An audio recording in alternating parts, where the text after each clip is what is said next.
అంశం ఒకటి వాయిదా వేసింది. అంశం 2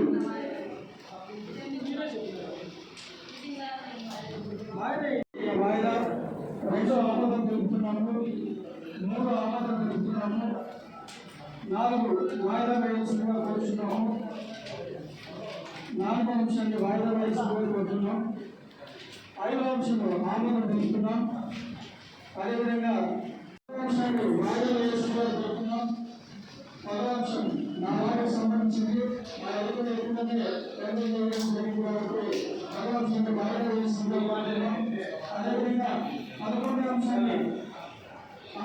అంశాన్ని కూడా ఆమోదం తెలుపుతున్నాం. అదేవిధంగా 16వ అంశం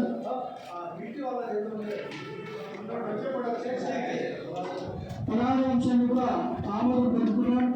17వ అంశం ఆమోదం తెలుపుతున్నాం. 18వ అంశాన్ని వాయిదా